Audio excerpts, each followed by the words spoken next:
Well, in keeping with the theme of the weather we've had around here, how about this weather photo from Cordova, New Mexico? Mason Quintana taking a shot. He's looking east towards the Sangre de Cristo here, and you can see the cloud burst that took place. Now, this picture actually was taken yesterday, but to be honest with you, it could have been taken today because we've got the same kind of weather happening in the very same place. As a matter of fact, it's actually expanded across a good chunk of northeastern New Mexico. Here's your radar here, and where you see the shades of red and orange and yellow, that's where it is raining the heaviest. That's where you're seeing some of those cloud bursts like we just saw in that particular picture. Let's take you in a little closer with the radar, and you can see moving into northwestern parts of Union County here. Pretty powerful storm. The National Weather Service is watching this one. Haven't issued a warning on it yet, but think it could produce or contain at least some type of small hail. Rains continue down I-25 towards Las Vegas, and as we close in on Santa Fe, the storms are doing the same thing. We just talked about Espanola with the Wi-Fi and the waffles this morning. Well, Espanola, you've had a pretty good little shower come through over the last 15 or 20 minutes.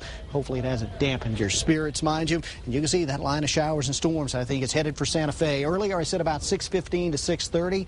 I think that's still a pretty good call for the storms to roll into Santa Fe. Meanwhile, Vaughn seeing some showers, not as heavy as yesterday, but kind of in the same area, and those showers held together and made it into Roswell. That could happen later tonight. And there's definitely a lot more activity kind of coming off the Gila here, tracking towards the south. Little rain showing up south of Socorro and to the north now of Elephant Butte, and we'll begin to keep an eye on that as well. So you can see a pretty busy afternoon out there. Haven't quite seen the showers move into Albuquerque yet, and they may not because of the steering flow in the upper atmosphere. You can see how they're driving these storms from northwest to the southeast. If you go up to the north and west of Albuquerque, we haven't seen a lot of rain in that particular corridor coming off the northwest plateau.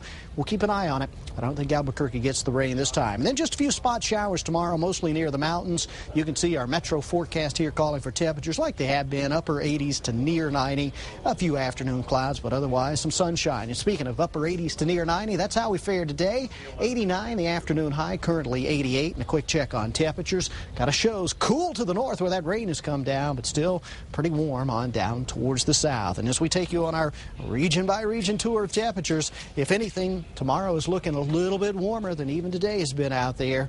Now there's an exception to every rule. Here in the northeast, we're still on the backside of a weak cool front, so temperatures more pleasant in that area, but 93, Lawrenceburg dimming down through Las Cruces and closing in on that mark, places like Carlsbad, Hobbs, and Artesia, as well as Roswell. In the East Mountains, you're seeing a few showers and storms today. Not a lot, but a little bit. Certainly more than we've got showing throughout the metro region.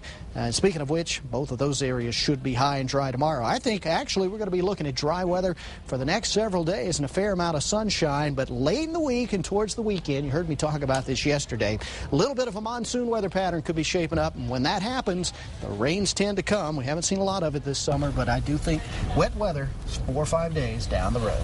Okay, thank you, Jason.